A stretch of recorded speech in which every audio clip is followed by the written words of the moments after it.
விஜய் எப்போதுமே இந்த ஸ்டோரியில ஒரு புது மாப்பிள்ளையா தான் வலம் வருவாங்க அப்படிங்கிற மாரி தான் ஸ்டோரியில என்ன கொண்டு வந்திருக்கிறாங்க. ஸ்டார்ட்டிங்ல பார்த்தீங்க அப்படின்னு சொன்னா, நிஷா விஜய கல்யாணம் பண்ணிக்கலாம் அப்படிங்கிற மாரி ஆசைப்பட்டாங்க. தன்னோட அக்காவோட குழந்தை அங்க இருக்குது அப்படிங்கிறதால, அவங்களோட வாழ்க்கைய பார்க்கணும் அப்படிங்கிறதால அந்த மாரி ஸ்டோரியில என்ன கொண்டு வந்தாங்க. அதன் பிறகு ரஞ்சிதாவ பொறுத்தவரைக்கும் மாமாவ தான் கல்யாணம் பண்ணிப்பேன் அப்படிங்கிற மாரி அவ்ளோ விடாப்பிடியா இருந்தாங்க. ஏன்னா அவங்களோட போராட்டத்துல அவங்க ஜெயிக்கல. மல்லி, விஜய் 2 பேருக்கும் கல்யாணம் ஆயிடுச்சு. அதன் பிறகு நம்ம போராடுறது ரொம்ப ரொம்ப கஷ்டம் அப்படிங்கிற மாரி அவங்க மனம் வந்து அந்த ஸ்டோரியில இருந்து போற மாரி காமிச்சிருந்தாங்க.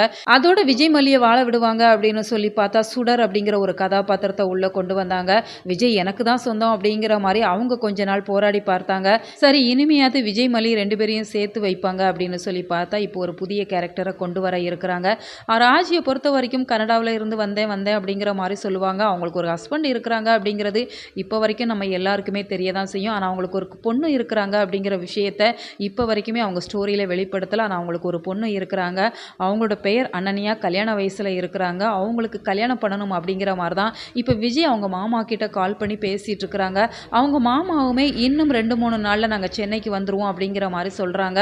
அந்த அனன்யாவை பொறுத்த வரைக்கும் வெளிநாட்டுல ஏதாச்சும் ஒரு மாப்பிள்ளைய பார்த்து கல்யாணம் பண்ணுவாங்க அப்படின்னு சொல்லி பார்த்தா, சொந்த ஊருக்கு வரணும். நம்ம தமிழ்நாட்டு பையனை தான் கல்யாணம் பண்ணுவேன் அப்படிங்கிற மாரி அவங்க ஸ்ட்ராங்கா சொல்லி இருக்கிறாங்க அப்படிங்கிற மாரி தான் இப்போ அவங்க மாமா விஜய் கிட்ட சொல்றாங்க.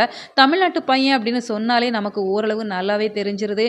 இப்போ விஜயோட வீட்ல தான் தங்க இருக்கிறாங்க அப்படிங்கிறப்ப விஜய பார்க்கவுமே அனன்யா பயங்கரமா சந்தோஷப்பட போறாங்க. இப்படி ஒரு பையன் தான் எனக்கு வேணும் அப்படிங்கிற மாரி விஜய் மேல காதல் வயப்பட போறாங்க.